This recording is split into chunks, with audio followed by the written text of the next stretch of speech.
All right, so let's talk about test planning. So early on in the during the inception of the project, right? Oftentimes we'll have a QA team that will be assigned to us. Perhaps this one or two QA engineers will be assigned to our team. Oftentimes these QA engineers report to a completely different side of the organization, right? That they're embedded in each one of the teams, but oftentimes they don't report either to the project manager or the same manager that we report to. Nevertheless, we are all part of the same effort, the same team.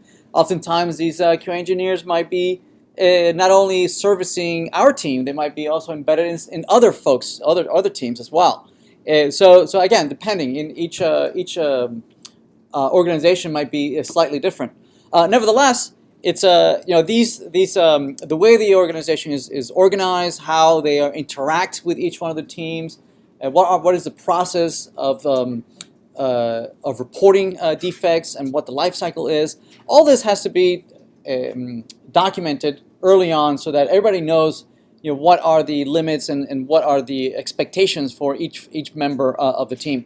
Oftentimes, the QA engineer or their manager will come up with some document that captures what are all the different strategies that are going to be used for the quality assurance effort. Right? Oftentimes, it'll be in a document that is shared with the rest of the community that will have capture everything that you need to know about how is it that we're doing quality assurance. There'll be some very high level introduction on what are the quality factors that we're testing for, what are the overall goals of the QA effort, how is it going to be carried out, what techniques are going to be used. Oftentimes, there's also some referential references to what are the repositories that contain all the code, what are all the Jenkins jobs that we're running. What is the technology stack that we're using? Whether it's a mean stack or a Java backend, and what databases, whether they're NoSQL or they're relational. So all those kinds of information would be captured in this type of document. Also, the artifacts that the QA team is going to deliver. That what are the expectations that they're going to produce for us, right? For instance, they're going to design the test plans. What are going to be the use cases? What are the happy paths and sad paths and edge cases that they're going to be testing? Which ones of those use cases are they going to automate and which ones they're not going to automate? Right? They're going to decide which ones are worth automating, which not. If they're going to be doing any integration testing, if they're going to do some black box and white box testing, or some gray box testing. So all these kinds of things are going to be captured in these deliverables. Also, some usability suggestions. If they found it to be too hard to understand, that they might also provide that as part of this document. Also, what is going to be the process of managing these tests, right? That they might need some virtual machines to be running, right? So that or machines that are very similar to the production environment, so that they can better make sure that they're testing on something that looks as close as possible to what production is. Any test data that is representative to the real data in production, even though typically we don't make production data available to anywhere else other than production, since it might contain some private data that no one should have access to, maybe credit cards and passwords and things like that. But what is a test data that's going to be used for this? All the different environments and platforms they're going to be using for managing the tests, and also as well, what is the what are some of the benchmarks and the scope that's going to be used for the testing, whether they're going to be automated. There's going to be some integration tests, any unit tests, any code coverage that we want to achieve, and the different types of testing that's going to be executed. So all that typically goes in one document, and then referencing many other documents that then go into more detail about each one of these sections.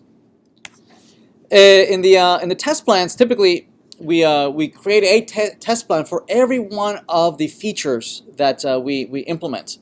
Right? This is very similar to what you would do for a use case analysis, right? Where you create a use case which might contain many user stories, right? That are captured inside of one use case, right? And so typically for in the test plan we would identify very much like we would capture in a use case scenario, right? We would first describe what the happy path is, when in ideal conditions what should happen when there are no edge cases. Plus in the test plan you would also capture the sad path, which are all the versions, right? That what might go wrong. It would be also captured here. What are all the edge cases? So very much like what we do when we are designing our own unit tests, right? They would do something similar, right, on their own that they're going to be doing manually, right? They're going to have lots of tables. They're going to have, these are all my scenarios. This is the data that I'm going to be executing, that I'm going to typing in manually, and then this is the expected behavior and the actual behavior that I see. So this is very, very similar to what we developers go through when we are designing our own unit tests, right?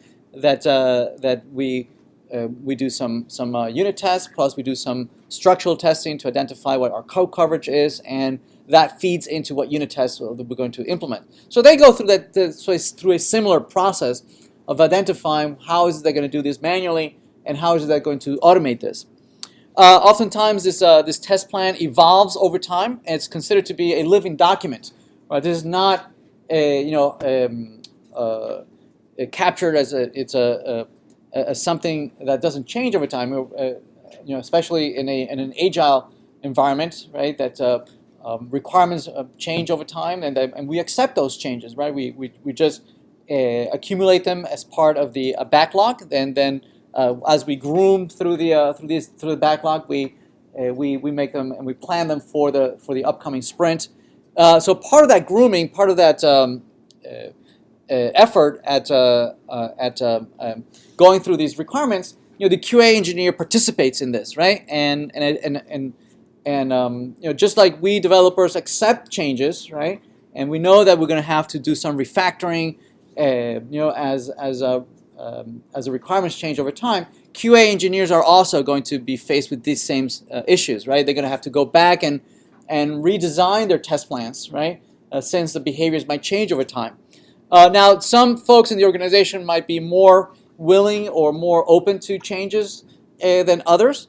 Us certainly developers that we already accepted the mantra of agile.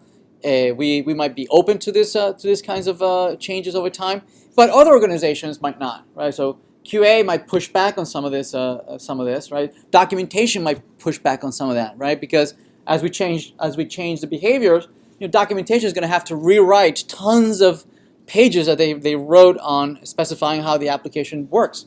So we have to be able to manage, some of this pushback and do some of the social engineering of selling these changes throughout the organization, right? And make sure that everybody's on board with the agile mantra, right? Oftentimes the test plans, the QA engineer will be responsible for reviewing these test plans with the rest of the team, right? Meeting with them every other week, perhaps, and showing them what the test plan is, and agreeing that this is what we're going to be testing, right? That this is how it's supposed to behave, and I'm going to write my manual test, my automated test, to test it as we agreed, and identify any gaps, things that we see that are not being tested in the test plan, right? And then the QA engineer will go off and change and rework their plans based on the feedback that they get from the team, right? So they participate in all these discussions with and it's all our responsibility to maintain these living documents. Here's an example of a test plan, which is being captured as a table, right? That you have on the left-hand side a list of all the various scenarios that are going to be tested.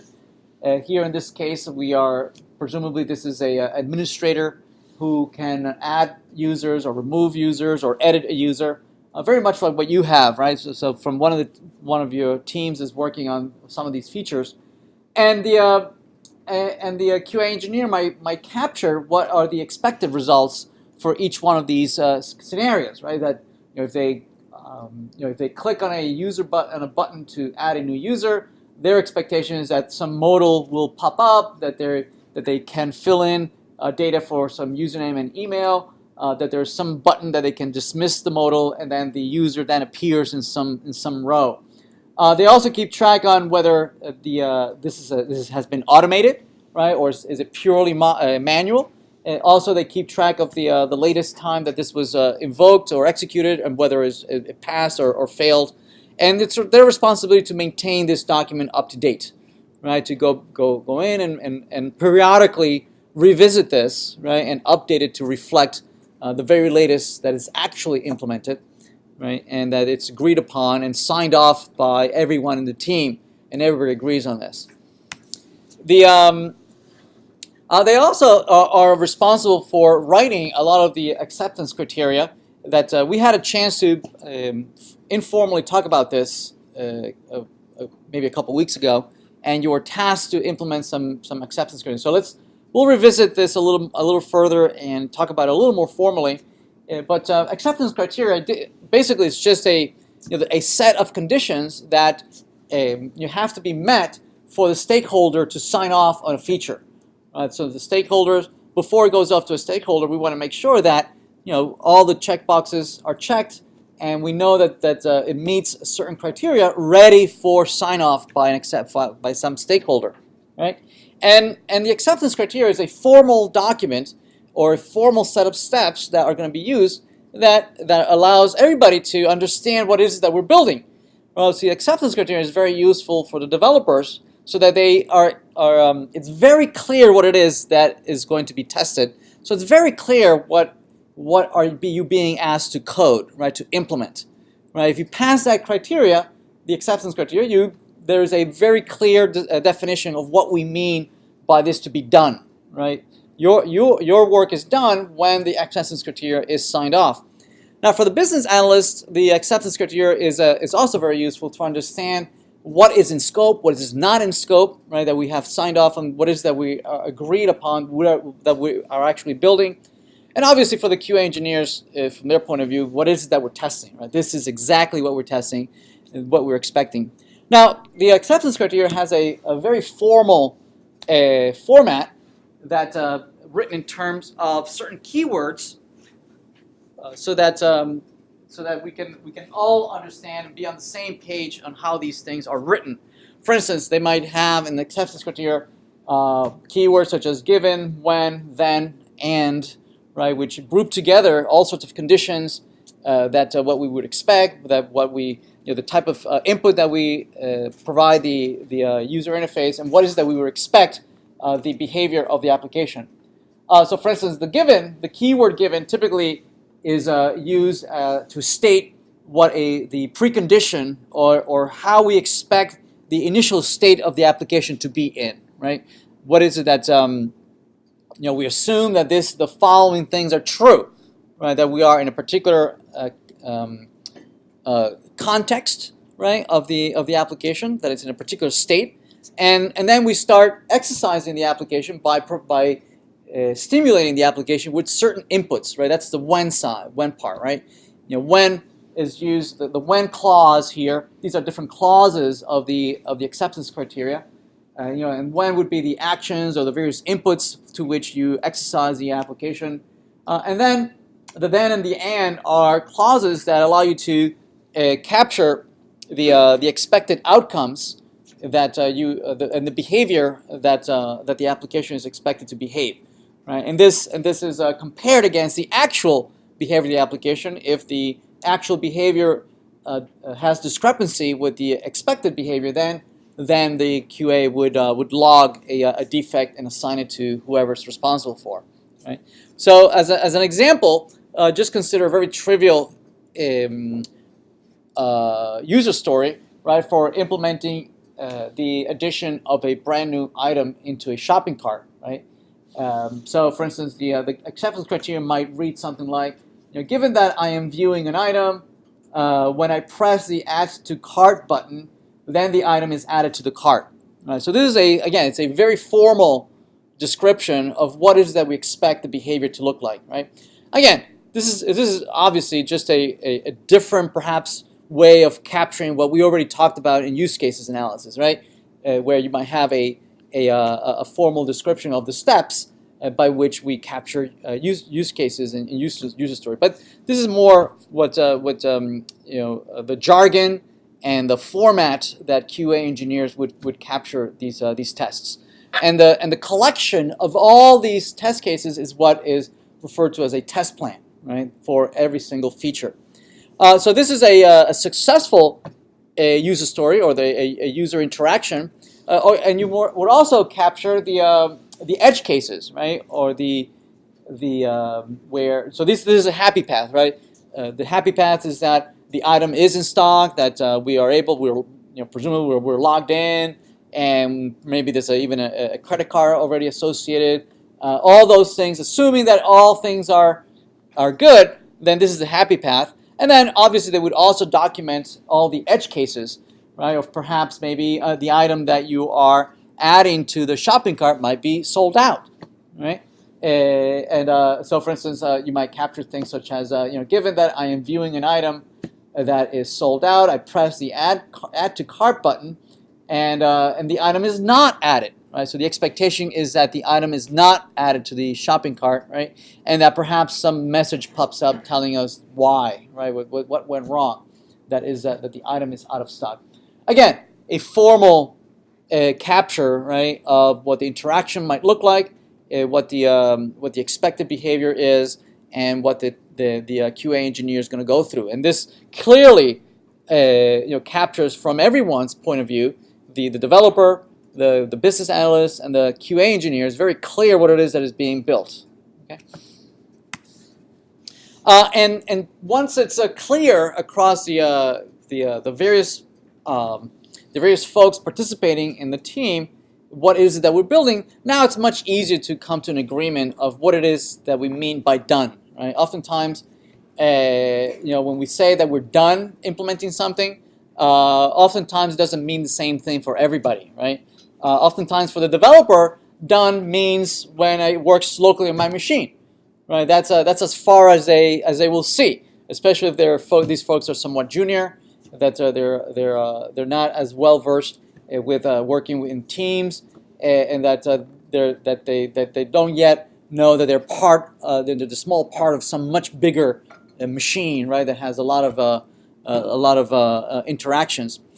So from the point of view of the QA engineer, from their point of view, perhaps it's done when it passes their tests, right? When it passes in QA, running it in QA, and it passes and it behaves as expected. That's their definition of done, right? And the definition of done might be for the business analyst is when it actually is in production, right? So it's easier if we can all agree what the definition of done is.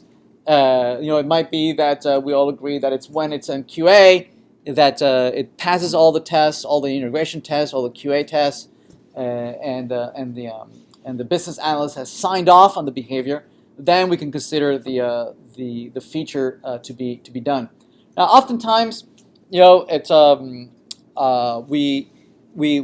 for especially us developers, we are always under pressure on meeting some certain deadlines, and it's oftentimes we diminish or we don't appreciate the effort that the QA engineers put into the overall quality of the application. And oftentimes, because we have a looming deadline, or we have we would love to have that extra day or two or maybe week to develop all the way up to the deadline, right?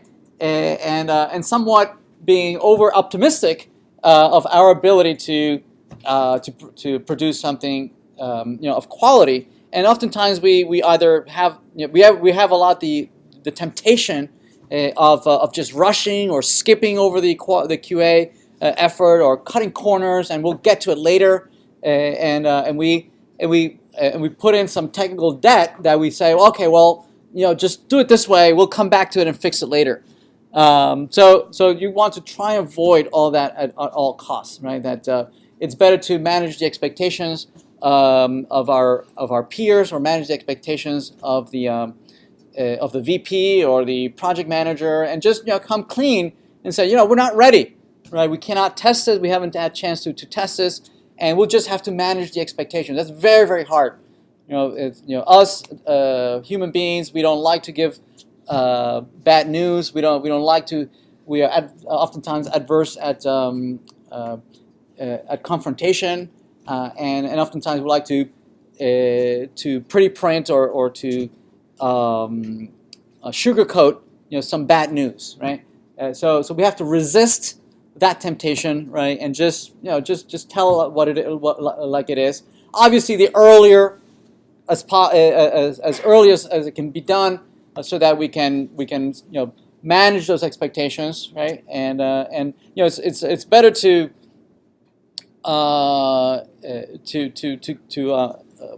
prepare everybody for what the reality might be, right? Than to and to hope for the best, and then at the end, not be able to deliver, right?